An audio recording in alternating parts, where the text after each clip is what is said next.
Јас сум жртва на насилство врз жените.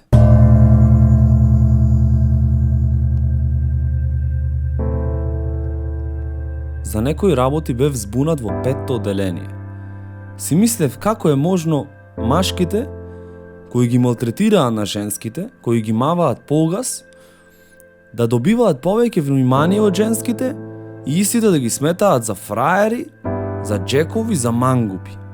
Татко ми никој пат не удрил на мајка. Ракија ко ракија. Ама тој никогаш не бил насилен врз мајка.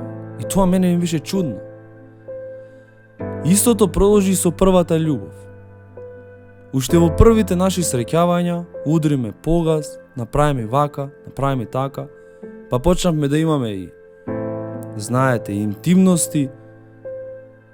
Па една вечер се напивме малце, ајде ми викаат удриме со шамар, удриме вака по фаца. Па јас тебе те сакам. Јас тебе не сакам да те тепам, јас тебе те сакам. Ако ми беше за тепање мене, јас ќе одев на бокс, ќе се запише на бокс, ама јас од тебе сакам да имаме љубов. Како така да те удрам со шамар? Прва љубов не функционира нормално, реков ајде, ќе најдам друга женска, можда ќе е различно. Ама како да барав уште по грозоморно нешто. Се спремаме сега нешто за интимни односи, на сред интимни односи ми викат дави ме. Како мора да те давам да те евам? Така ми вика дави ме за да свршам, дави ме за да завршам работа. Како мора да те давам да те евам, ќе те удам да те евам? Така ми вика дави ме и готово ќе свршам. Каква траума е тоа? Какви се тие трауми?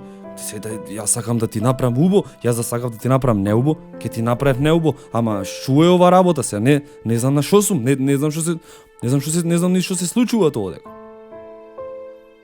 Ако си некој тип што излегви ноќе, што заврши со женски вечерта, многу веројатно дека очекви секаков тип на женски. Ама 99% сакале погрубо. Од било колку кукава грубост ти да направиш, па шо е тоа насилство, нека се тепаме сега, дајте се камењата да се истепаме, знаеш. Разбираш, шо е таа работа, јас како да ја сваќам, како да ја сватам таа работа. Плюкај ме. Па чекај бе девојче, јас тебе сакам да те галјам, ти мене ми се свигаш, јас сакам да те бахнувам тебе, ти си прекрасна. Како да те плюкнам? Значи, шо си ми изгрешила ти мене? Значи, кажи ми што си ми изгрешила да те плюкнам. Пак уште ако начекаш некоја сранка, ти речи помочај ме, чекај мо, како да те помочам овде во колава, ќе ја направам, колава лум ќе ја направам, не разбирам како можам да те помочам, значи, не ве разбирам јас луѓе, кажете ми вас, не ве разбирам.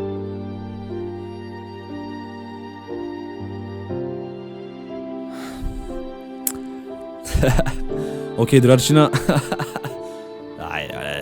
иако оваа приказка е вистинита, емоцијата на оваа приказка е малце твистед, со сликата на поинако слика на еден млад дечко кој место љубов цело време, која бара љубовта, кој трагат по милувањата, кој трагат по водење на тие високи страсти, секогаш начекви женска која премногу или гледала порничи или преоптеветена со тоа насилство што не го добила како дете, што не го добила од нејзиниот татко.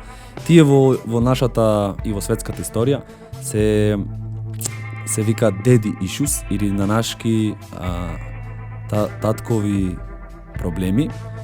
Се почесто се јавуваат кај женски кои, како што кажав, доли биле деца, доли биле малолетни, не биле биени од страна на родителите и таа проблематика се јавила во подоцна. И сега како еден дечко кој учил бонтон, кој сака романтика во животот, нели? Кога ќе бидеш затекнат таква особа, ти мораш да играш по нејзиното оро. А шо ако тебе женската те избијат, а?